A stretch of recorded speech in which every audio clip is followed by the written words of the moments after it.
Quando o Majid Nawaz anunciou que em breve sairia uma entrevista dele no podcast do Joe Rogan, a gente pensou, rapaz, o Joe Rogan realmente está afim de bater de frente com todo mundo. Vai voar caco de telha para tudo quanto é lado.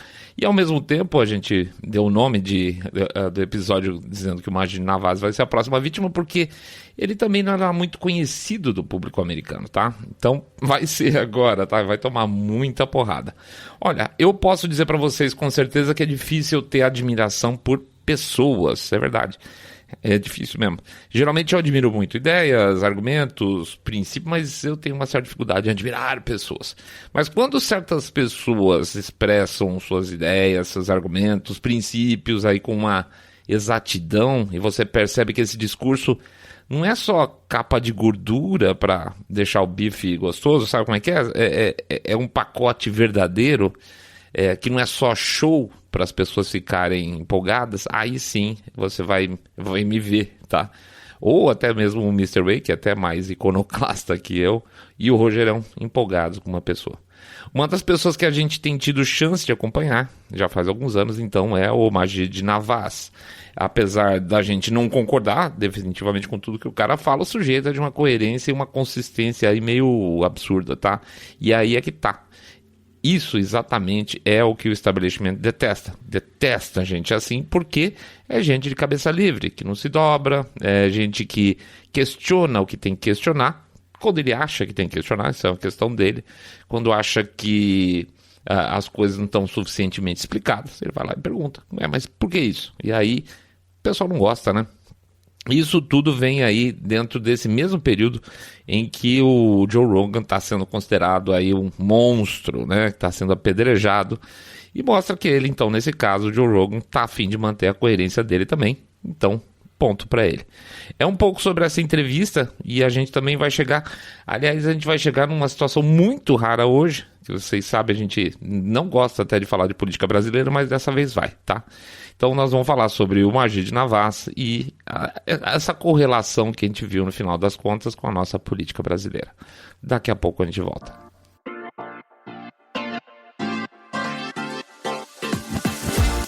Saindo da bolha. Menos notícia, mais informação para você.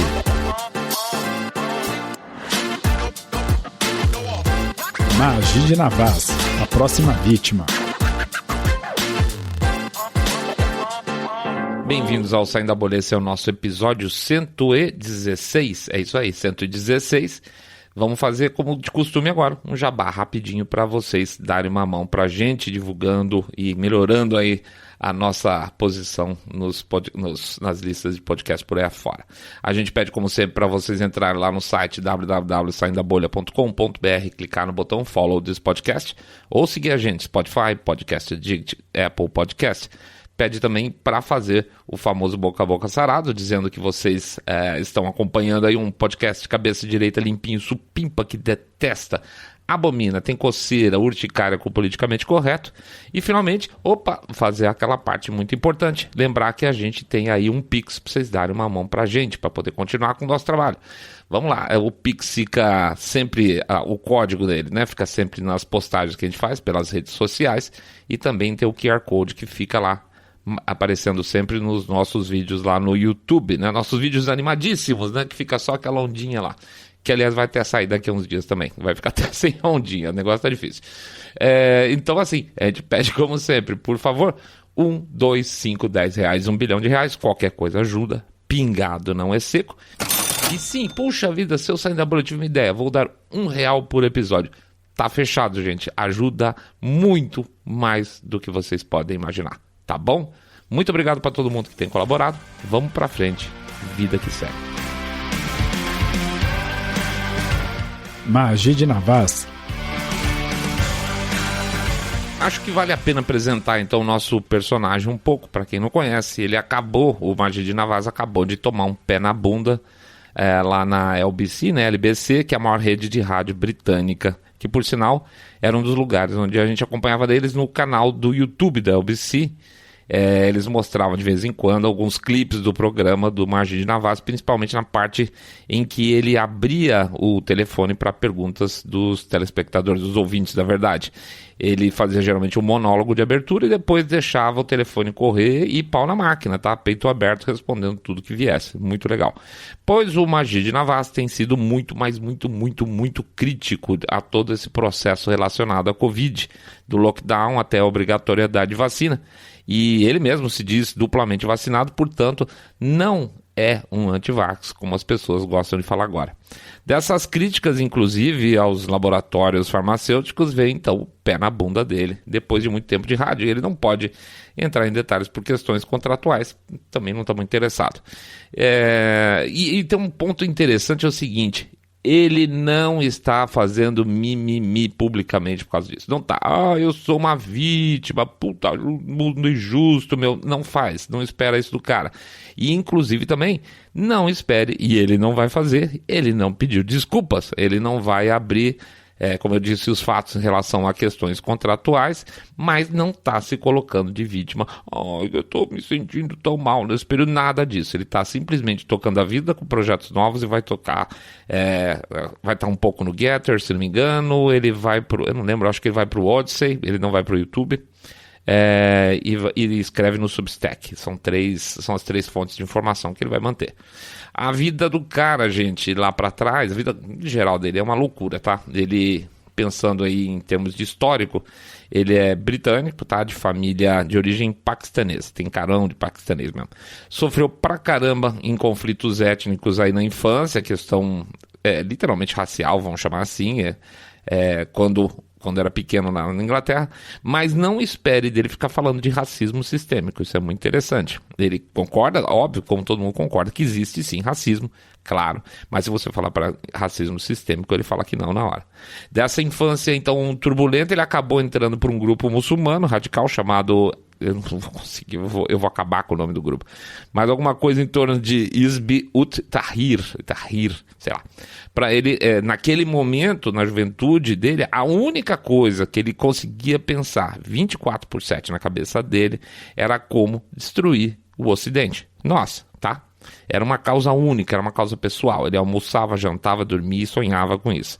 Então ele foi para o Egito, foi participar de movimentos políticos religiosos lá e foi preso. Ele foi preso, foi torturado. Teve substâncias injetadas no corpo dele, que ele não sabe, não tem a menor ideia do que seja num período, tá? Então imagina um cara desse, que passou por uma questão séria aí de prisão e tortura, quando fala em injetar qualquer coisa contra a vontade dele, o que ele pensa, né? Pois é. Preso, então ele acabou conhecendo cristãos convertidos para muçulmano, muçulmano convertido para cristão, comunista, socialista, liberal e um monte de gente na prisão, porque basicamente o Egito é uma ditadura, né? E então o que faz uma ditadura? Prende todo mundo que está contra o regime, independente do posicionamento político ou da religião do cara. O problema não é isso. Geralmente não é isso, fiquem de olho nisso. Na prisão teve o contato então com a Anistia Internacional e, segundo ele, desse contato veio meio que um estalo. Ele pensou, por que esses caras querem me soltar? Essa Anistia Internacional é uma coisa do Ocidente, por que eles querem me soltar se eu quero acabar com eles? A cabeça do cara estava nesse ponto. E aí desse choque veio uma percepção humana, vamos dizer assim, das coisas que essa organização, no caso dele especificamente, pelo menos estava preocupada com a vida dele antes de qualquer coisa. E isso balançou. Falou, peraí, então o mundo não é tão preto e branco assim. Foi aí que começou essa distensão interna dele. E aí ele passou a ler muito, conversar com essas pessoas, aprender um caminhão de gente, um caminhão de coisa na prisão. Ele era novo, acho que tinha 25, 26 anos. Cumpriu o tempo de prisão, ele ficou acho que quase 4 anos na prisão e voltou para o Reino Unido. Aí de volta lá para o Reino Unido ele era meio que superstar do grupo, né? Porque ele foi preso, não entregou ninguém, aquela coisa toda, e foi convidado para ser líder, uma liderança desse grupo, mas ele teve que abrir mão da oferta, porque aquele radicalismo que levou ele para o Egito, né? E que fez ele pensar o que ele pensava no passado, não cabia mais nele. Ele não era mais a mesma pessoa, então ele abriu mão. Ele falou, olha, por isso. E o que aconteceu? Resultado? O resultado é que ele foi afastado por todos os seus amigos, se afastou, teve que se afastar, né? Foi negado, vamos chamar assim, pelos seus familiares, inclusive perdeu o casamento, tá?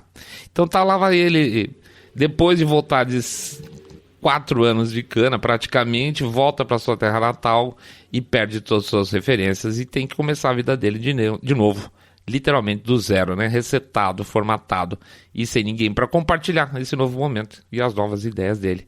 A partir de então, ele passou a fazer trabalhos sociais para desradicalização de muçulmanos, estudou, virou mestre em teoria política e passou a ser comentarista político também. Um comentarista, digamos, polêmico. Essa é a história do cara. Não é uma história para qualquer um. Sobre a entrevista, além dele contar um pouco da vida dele, o que é bom, porque a gente já conhecia, então deu para pular pelo menos acho, quase 1 hora das 3 horas e tanto da entrevista dele. Como a gente gosta muito de fatos aqui, acho importante que mencionar aí que a entrevista dele toda, apesar de parecer um baita de um chapéu de alumínio gigante, ela acaba impressionando muito e impressionou o Joe Rogan também pelo fato de pegando essas histórias que podiam passar a impressão de conspiração e jogando matérias de jornal para ir comprovando, tá? Ele vai lá e fala assim, não eu tô falando isso aqui, ó, mas tá aqui nesse jornal, assim por diante. Então, é muito legal, é um cara que se baseia em fatos para pensar, tirar suas conclusões ou ter opiniões. Como ele mesmo diz em algum ponto, ele pega lá um trecho, ele fala, olha, essa é uma matéria do Telegraph, que por sinal o Boris Johnson já escreveu para eles, então... O que ele quer dizer? Se você não levar a sério o Telegraph, então você também não pode levar a sério o Boris Johnson. Então nós temos as mesmas fontes, tá? Mais do que isso, ele usa vídeos das próprias pessoas falando as coisas que podem parecer estranhas, né? Com comprovação de que é o pensamento dessas pessoas. Aliás, essa semana foi muito engraçado. Teve um vídeo do Bill Gates, né? Com um ato falho aí dizendo que ele, aspas, ele usa essa expressão, aspas, infelizmente a Omicron serviu como vacina. Por que infelizmente? Né? Então as pessoas acabam pisando na língua, mordendo a língua, oh meu Deus, pisando na língua é difícil. Pois essas coisas que não podem passar batidas, tá? São essas coisas que não podem passar batida quando a gente olha para uma notícia, etc e tal. Mas a essência dessa entrevista dele para o Joe Rogan é por aí mesmo. Porque hoje dá para saber que o Bill Gates falou que infelizmente a pandemia vai acabar, porque existe descentralização. Para o Majid Navas, tudo basicamente é um processo revolucionário. A gente chamaria aqui de contra-revolucionário. Ele chama de power grab, né, de pegar o poder na marra, que ele repete algumas vezes essa expressão. Vamos combinar, para a elite, para a oligarquia tradicional, 2 coisas estão acontecendo de muito ruim com o advento da internet. E esse é o ponto dele. A descentralização da informação e a descentralização da moeda. A luta contra a descentralização da informação é muito óbvia, a gente passa aí o tempo todo, discute sempre sobre isso, a gente passa aqui 3 vezes por semana por essa situação, não precisa nem discutir mais. Mas ele ressalta um ponto importante, não se trata de uma luta contra a informação proveniente de canais de direita, ele não vai usar exatamente essas palavras, mas é isso. É uma luta contra a descentralização em geral da informação, porque a descentralização gera questionamentos de narrativa, tanto faz de onde esse questionamento vier. Lembra lá do Egito, né? Que prende cristão e muçulmano, comunista e liberal, tanto faz? É o mesmo conceito. Quando você tem uma cabeça autoritária por cima, eles não estão nem aí pro que você pensa. Tem que ser do jeito deles e acabou, tá? Não é uma questão ideológica mais.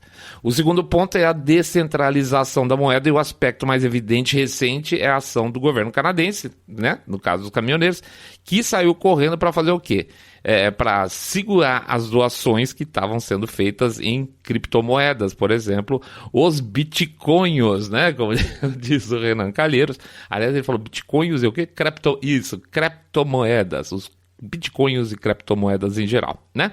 Então, o que o governo canadense foi falar? Caramba, eu tô fechando o GoFundMe aqui, mas os caras vão continuar recebendo doação via Bitcoin, né? Eles detestam uma ideia dessa.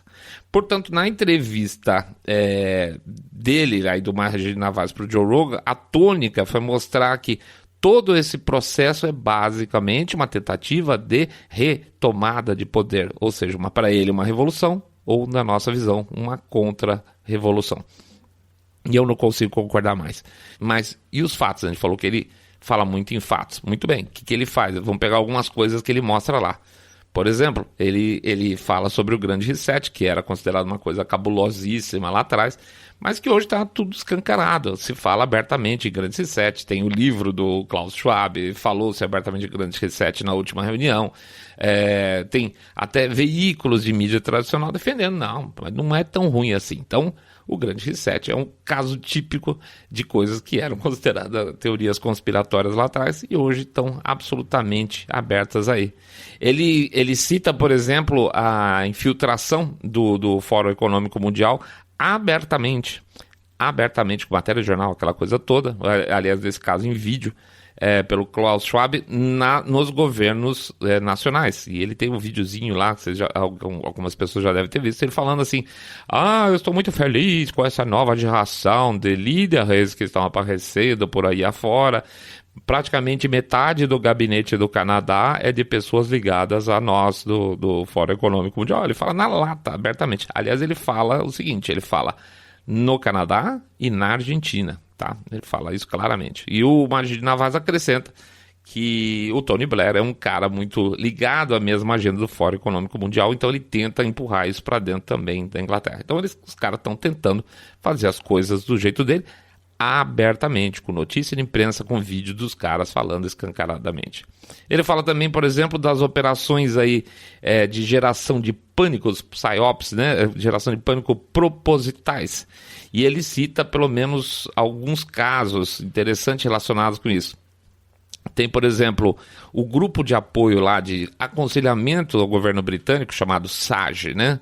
O SAGE, ele gera relatórios e passa isso para o governo britânico. Uma das líderes, eu não vou lembrar o nome de cabeça agora, desculpa, uma das líderes do SAGE é abertamente uma mulher comunista. Ela participou ativamente do Partido Comunista Britânico por 15 anos. Então, assim, na visão dela, as pessoas nunca mais deveriam deixar de usar máscara e nunca mais deveria haver o fim do distanciamento social, que eles falam. Eu não sei porque eles botam social e tudo, já reparou, né?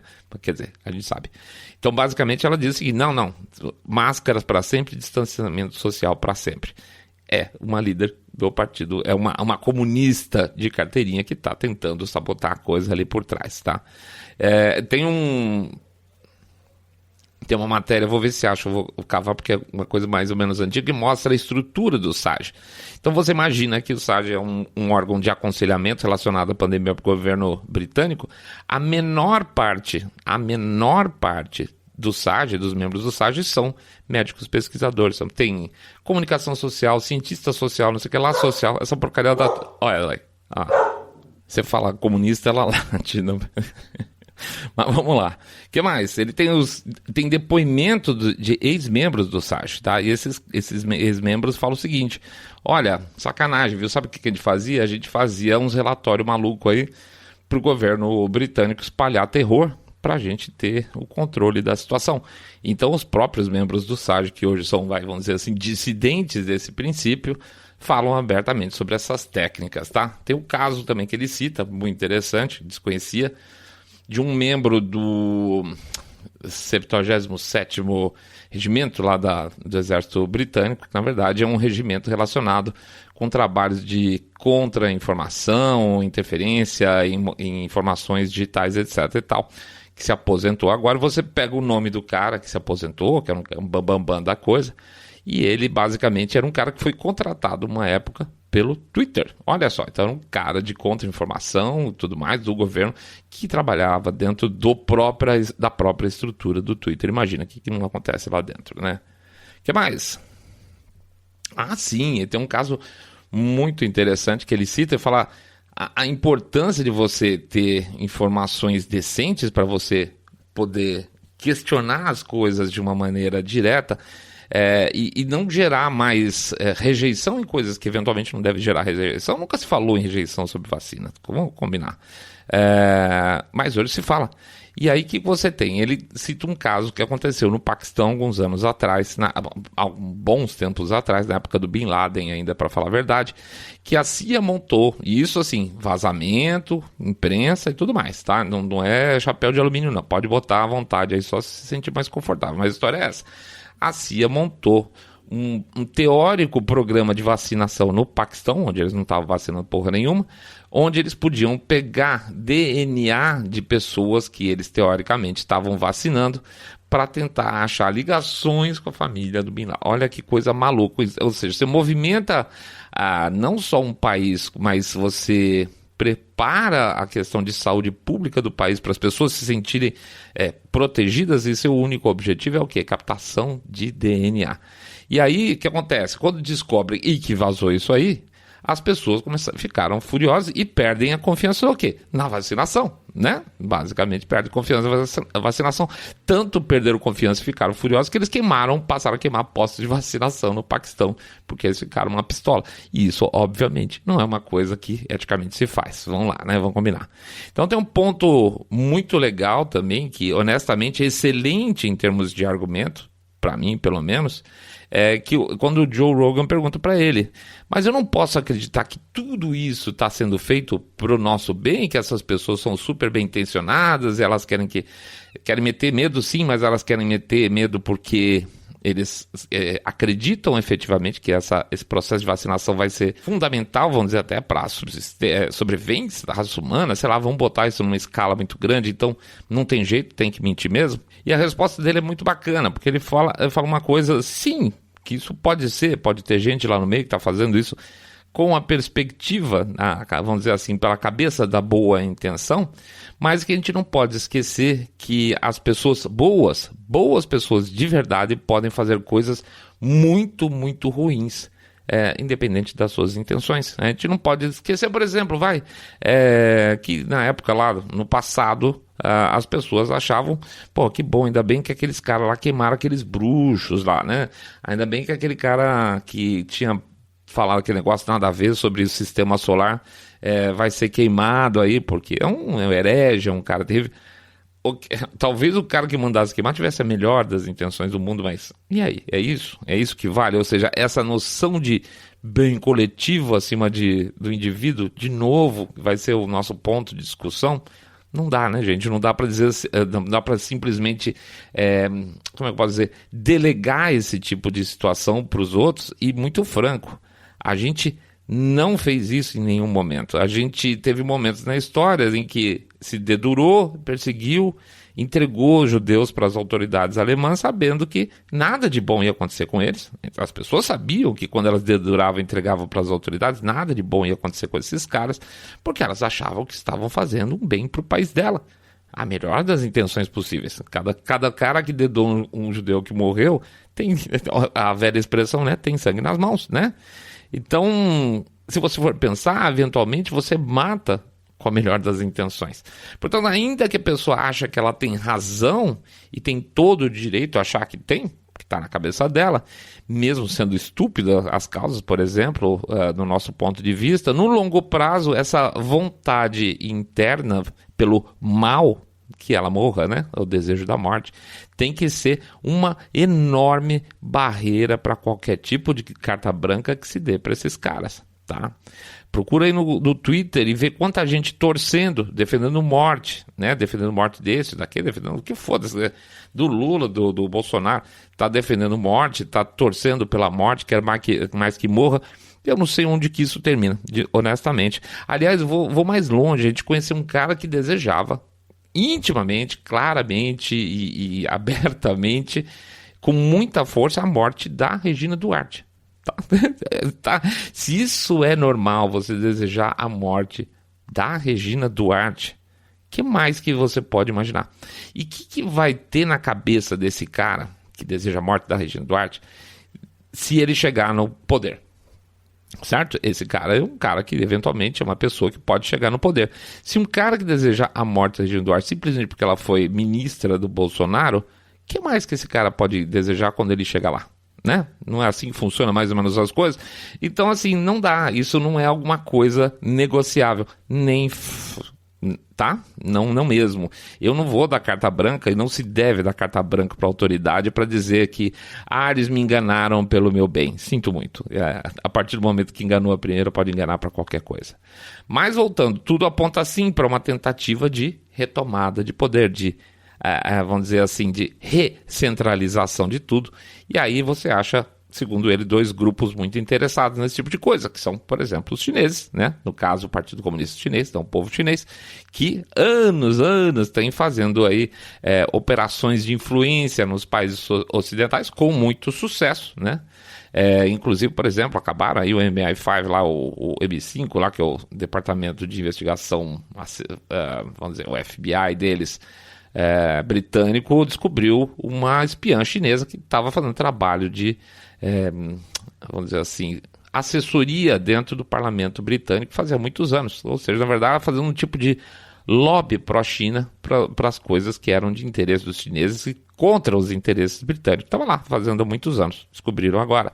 Então, não só eles, mas tem 1000 casos. Tem o caso lá daquele congressista americano, aquele ridículo lá que soltou o pum durante a entrevista, que ele tinha uma amante chinesa que levava todas as coisas embora. Isso tem há muito tempo e assim, se você não aceitar que isso tem que ser combatido de alguma forma, então é sinal, desculpa que você tá junto, né? E também, por outro lado, tem as grandes corporações aí, né? Os grupos de mídia que podem aí ver seu poder reduzido quando você tem um processo de descentralização. A lógica deles deixa tudo aqui nas nossas mãos, esse é o grande reset, né? Deixa tudo nas nossas mãos aí que nós sabemos o que é melhor para o mundo, o que é melhor para você, né? Da minha parte, eu incluo ainda, nada no mundo seria pior para esse modelo de negócio, agora com a tentativa de fechamento da China pelo Xi Jinping. E não é por acaso que você vê figurinhas enojantes do tipo Jorge Soros reclamando do governo atual, que está tentando fazer esse fechamento chinês.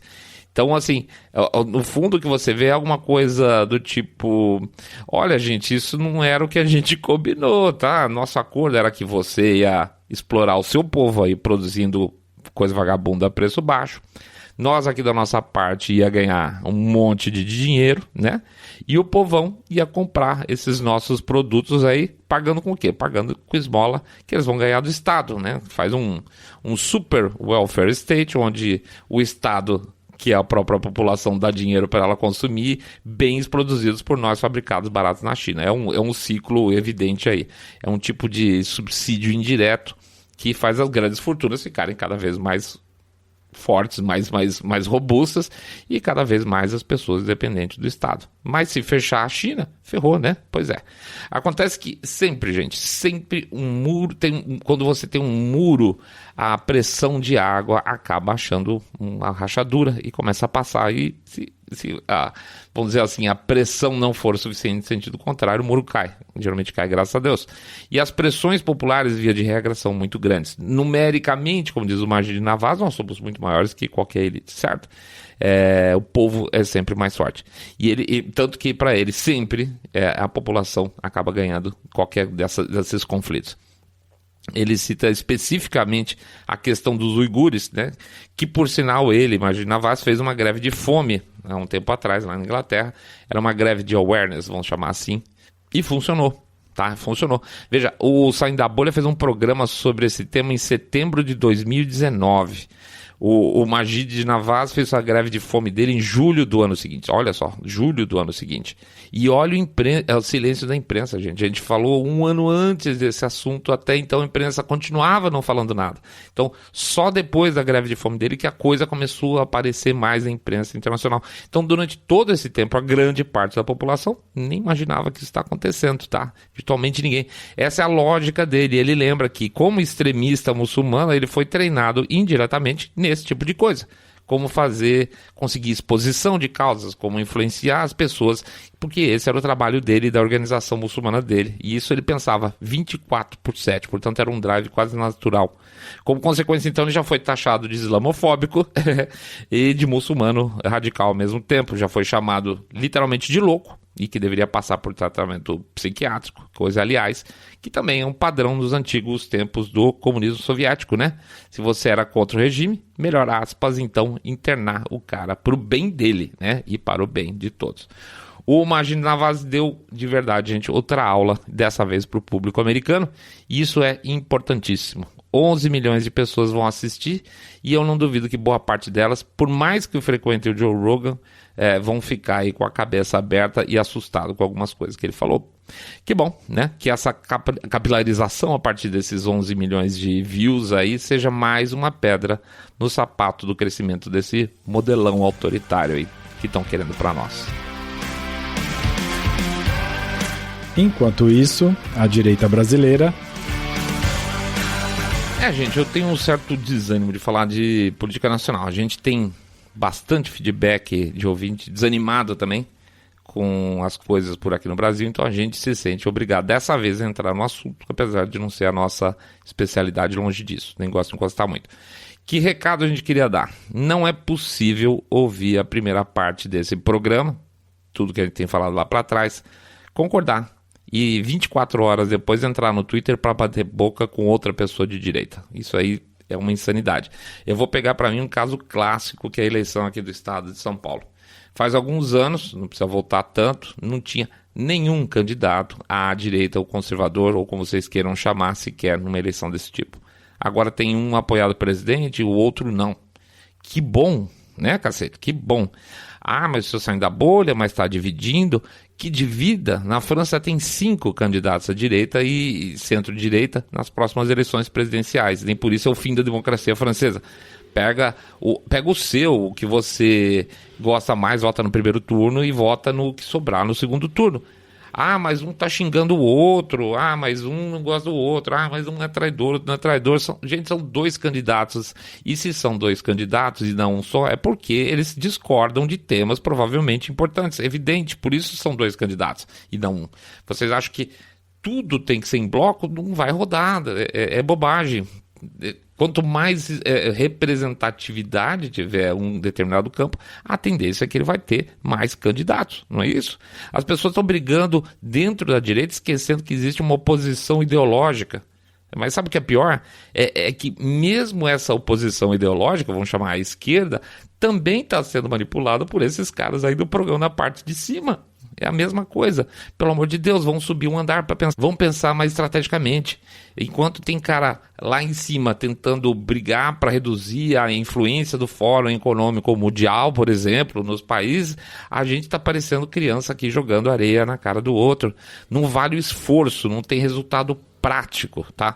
Por quê? Porque tudo se acomoda. Às vezes a gente tem que ter um governo que a gente quer, às vezes não. Acontece, gente, faz parte.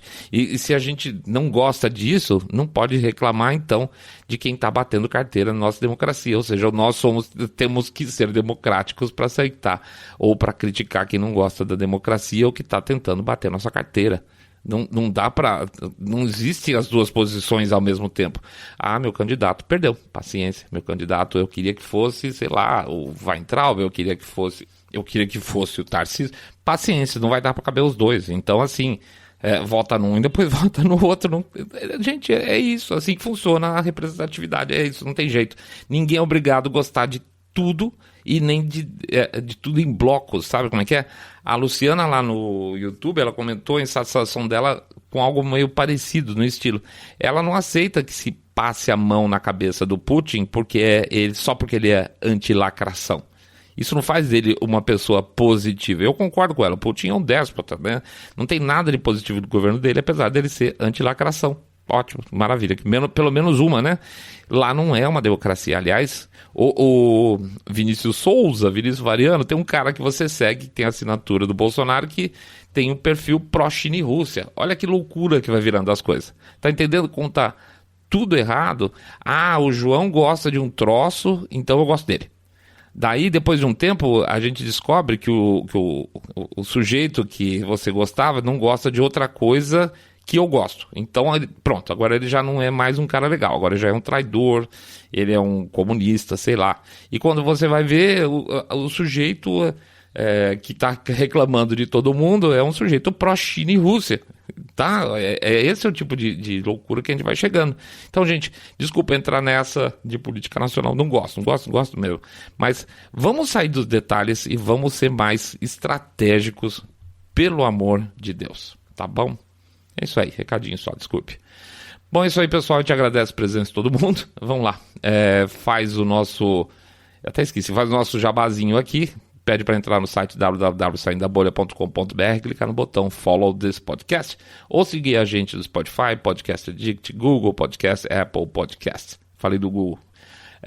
Pede também para fazer o Boca a Boca Sarado, contando que vocês acompanham o podcast Cabeça de Direita Limpinho, supimpa que detesta e odeia profundamente o politicamente correto e essa brigaiada que está tendo. Pede também para dar um share do episódio. Pede para anotar, por favor, o nosso endereço no Telegram. Vamos lá? bit.ly/Telegram-bolha. bit.ly/Telegram-bolha. E finalmente também, se vocês puderem ajudar a gente deixa lá o nosso Pix sempre à disposição, código nas postagens e o QR Code no YouTube, tá? Pode doar 1, 2, 5, 10, 1 bilhão de reais, porque pingado não é seco. E finalmente, lembrando, super ideia, R$1 pelo episódio, seu Saindo da Bolha vai ficar muito feliz, vai ajudar a gente pra caramba, tá bom? Um grande abraço pra todos vocês, bom começo de semana toda, bom começo nada, quero semana inteira boa pra vocês. Fiquem, por favor, todos muito, muito mais super, super bem. Saindo da Bolha.